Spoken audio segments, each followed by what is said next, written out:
आप देख रहे हैं न्यूज नेशनल भारतवर्ष।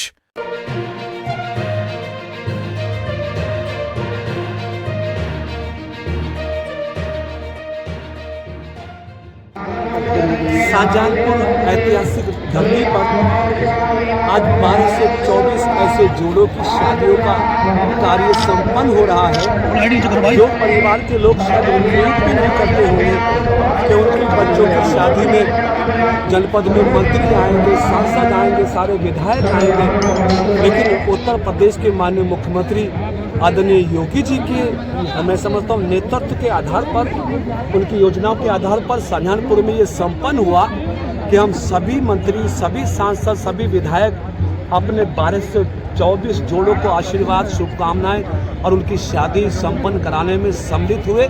मैं समझता हूँ कि सामाजिक समरसता के लिए, सामाजिक परिवर्तन के लिए, आर्थिक मुक्ति के लिए, राष्ट्र के बदलाव के लिए इससे बेहतरीन क्षण, इससे बेहतरीन योजना मेरे ख्याल से कोई नहीं हो सकती।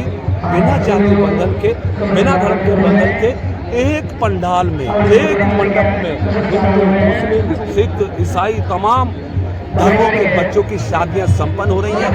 मैं उन सभी 1224 जोड़ों को अपनी तरफ से, अपनी सरकार की तरफ से बहुत बधाई, बहुत शुभकामनाएं देता हूं। उनका जीवन यशस्वी हो, तेजस्वी हो, संपन्न, उज्जवल हो। अपने जनपद के अधिकारियों को, मुख्यमंत्री जी को बधाई देता हूँ कि आपके नेतृत्व में इतना बेहतरीन कार्यक्रम शाहजहानपुर में संपन्न हुआ, जो आने वाले समय का इतिहास है। सर, आप पश्चिम से आते हैं, वहाँ विवाह योजना के अंतर्गत कितने जोड़ों की यहाँ पर शादी की गई है और प्रशासनिक दृष्टिकोण से अगर देखा जाए तो क्या इंतजाम किए गए हैं?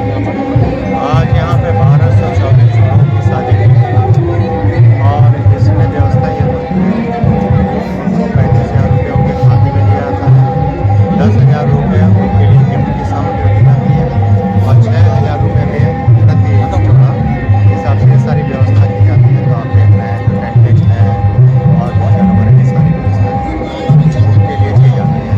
तो बाकी सारी व्यवस्था आपको देखा है और मैंने कोशिश किया है कि शाहजहानपुर में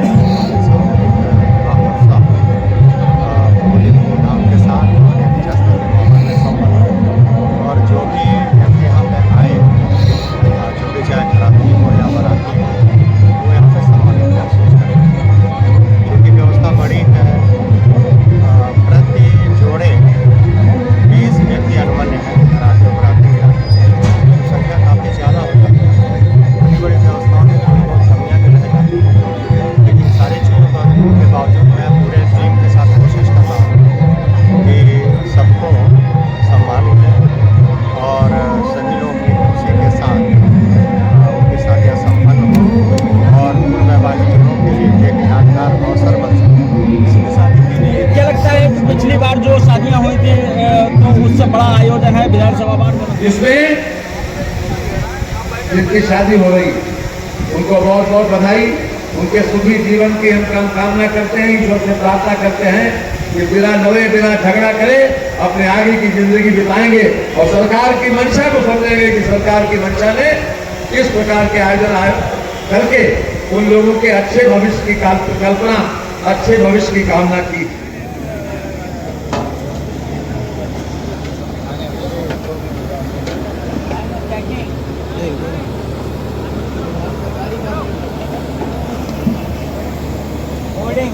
होल्डिंग चेकिंग।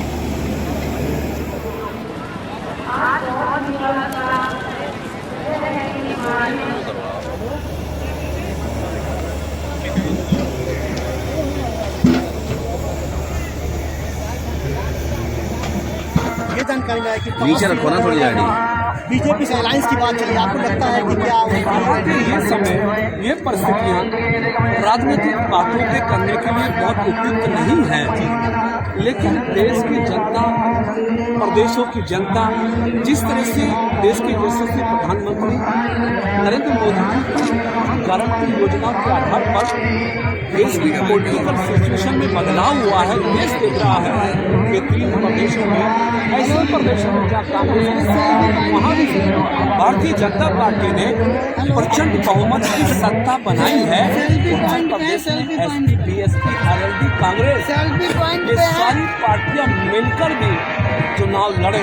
मेरे ख्याल से जो भारतीय जनता पार्टी ने लक्ष्य बनाया है उत्तर प्रदेश की सभी 80 सीटों को जीतने का, वो सीटें उत्तर प्रदेश की जनता भारतीय जनता पार्टी को जिताने वाली है। देखिए जो चंद्रशेखर आजाद है मायावती बीएसपी की पार्टी जमीन को अपनी तरफ खींच रहे हैं। तो मायावती ने अपने बेटे आकाश आनंद को उतारा है कि अब वो बची हुई जमीन को समेटे। आपको लगता है कि बीएसपी सफल हो पाएगी?